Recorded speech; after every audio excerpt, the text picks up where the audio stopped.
Canivete Comunitário com a sua equipe de reportagem aqui em Conceição de Jacaraí. Hoje quem está aqui não é o Canivete Comunitário, quem está aqui é o Gley, repórter do povo. Porque o Canivete, ele está com uma folgazinha, está descansando.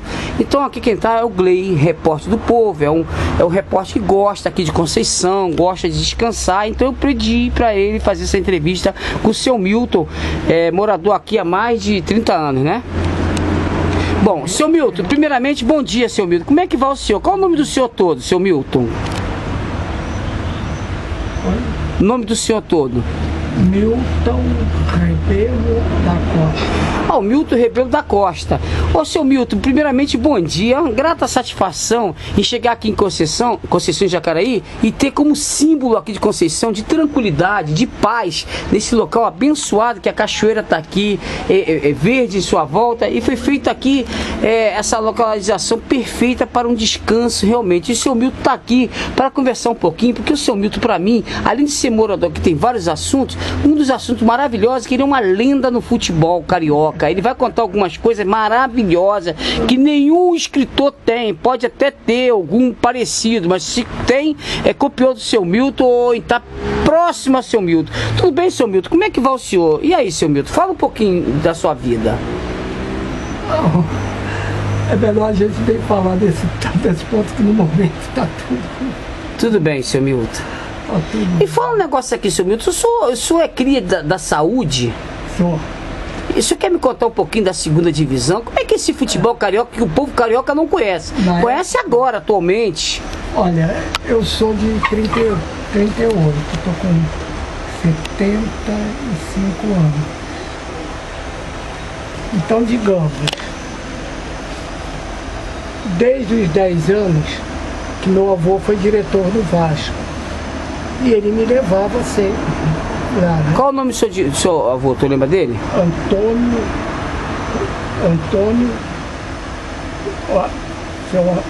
Ai, meu Deus, o nome do meu avô.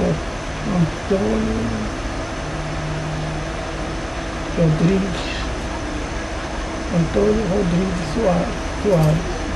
Antônio Rodrigues Soares. Mas vamos lá, seu Milton. E aí, seu avô era o diretor do Vasco? Ele pertenceu até, inclusive, naquela época, à diretoria do Vasco. E ele me levava para ver, naquela década de 40, 50, né?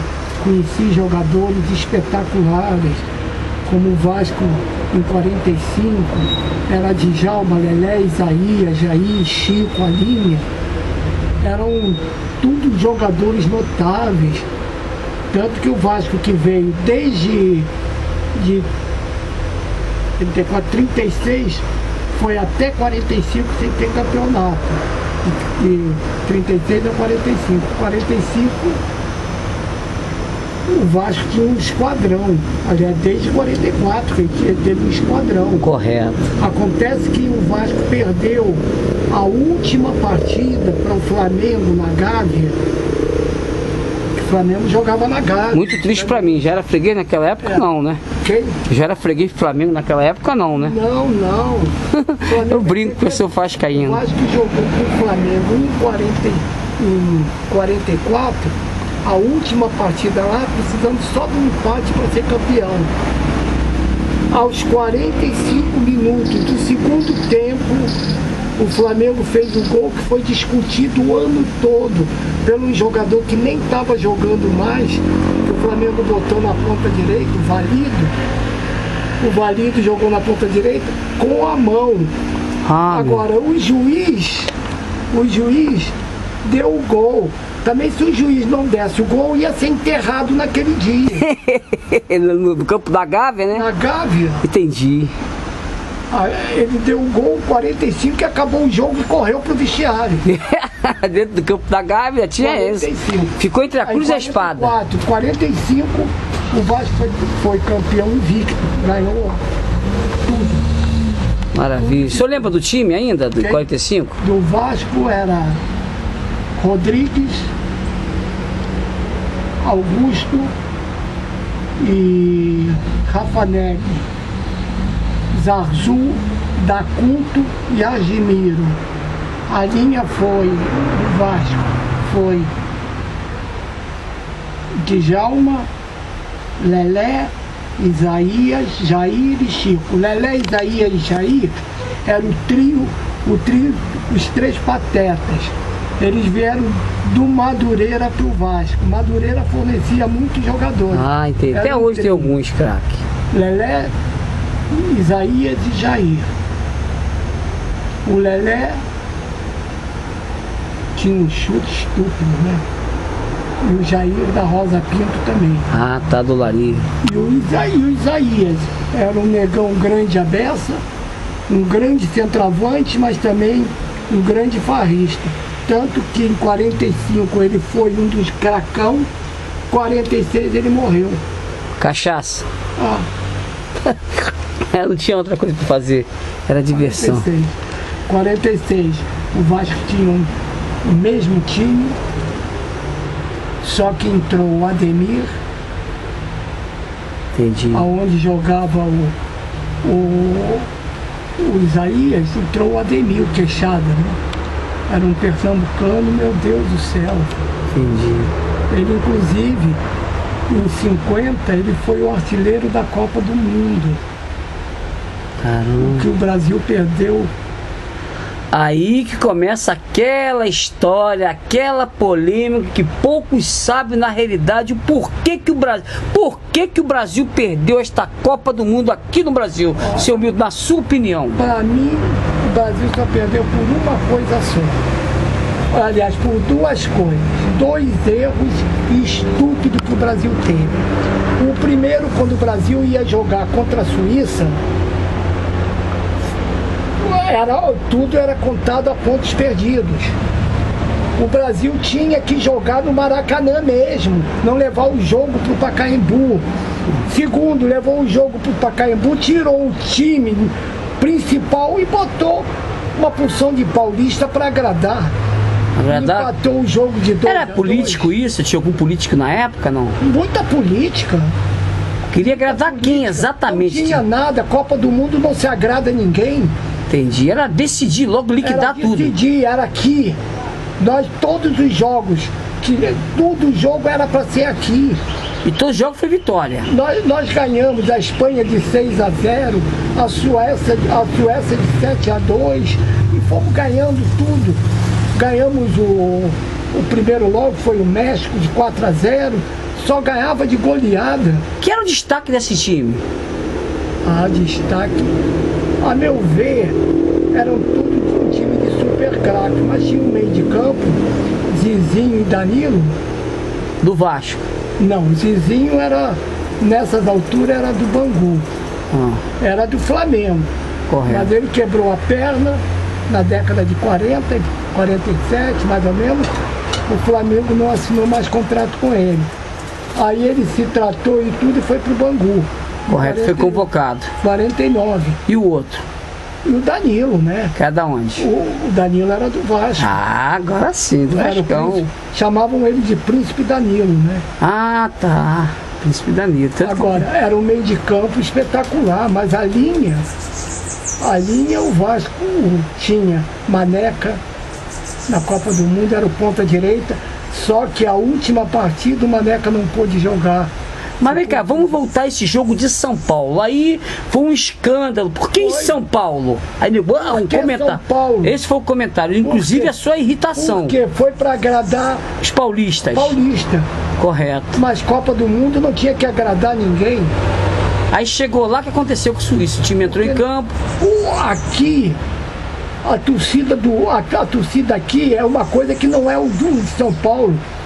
E o Maracanã tinha sido feito para aquilo. Entendi. Bem que a Copa do Mundo foi jogada com o Maracanã ainda não terminado. Entendi. Tanto que eu assisti os jogos na marquise de um lado que tinha na arquibancada. Entendi. Aí chegando lá, esse jogo tava 0-0, o que aconteceu nessa partida? O senhor lembra? O jogo foi o seguinte, o Brasil, primeiro tempo foi 0-0, segundo tempo o Brasil abre o placar. Friaça, que jogou na vaga do Maneca, fez o gol. Tá. Friaça fez o gol. Brasil 1-0. E tinha quantos jogadores paulistas, o senhor lembra, jogando? Paulista, deixa eu ver.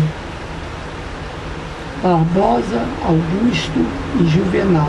Augusto era, Barbosa era do Vasco, Augusto do Vasco, Juvenal do Flamengo. Bauer do São Paulo, Danilo do Vasco e Zizinho. Bangu. E Zizinho do Bangu, já era do Bangu. A linha era Maneca, mas Maneca não jogou, jogou Friaça, Friaça era do Vasco, Ademir do Vasco, Jair do Vasco e Chico do Vasco. Então só tinha um paulista no caso, mas foi jogar só lá. Tinha um paulista. Mas...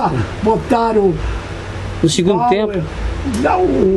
Tiraram uma porção, botou. Ai meu Deus, aqueles paulistas, não sei muito bem o nome dele, botou uma porrada da linha, a linha. Trocar na hora, entrou no segundo tempo, trocou.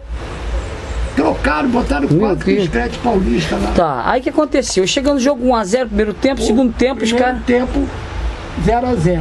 Começou o segundo tempo, o Brasil faz um gol, Zizinho, o Friaça. Correto. Friaça. Aí, poxa, pá.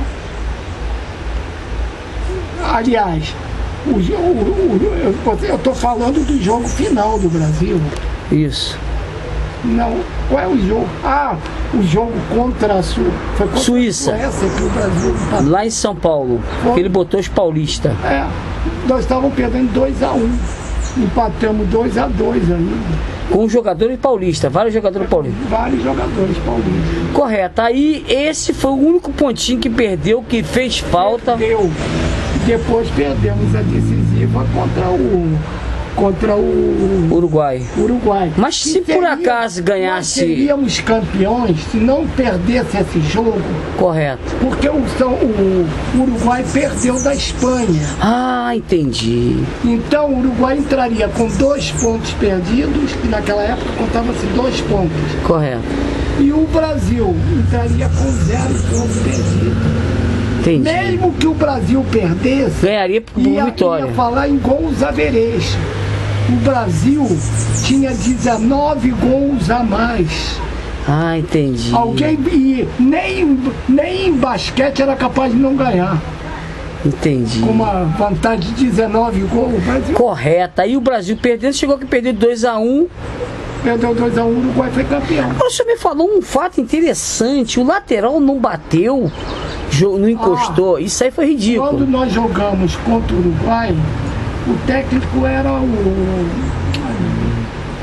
vou lembrar o nome dele, Flávio Costa. A porra do Flávio. O Flávio Costa é paulista, não? Não, era carioca. Pô, que sacanagem. Ele deveria ter, porque o Bigode, a força do Bigode era o seguinte: o Bigode colava com o cara e era duro.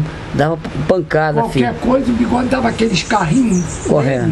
Que jogava o cara fora de campo, né? Entendi. Num desses carrinhos, ele machucou o Gija. Que era o ponta-direita que acabou fazendo o gol da vitória. O Gija, né? Mas você me falou um fato aí, que ele não encostava no jogador, antes costumava, e botou o cara, não encostava aqui. Aí mas o Bigode, ele dava duro nos pontas, né?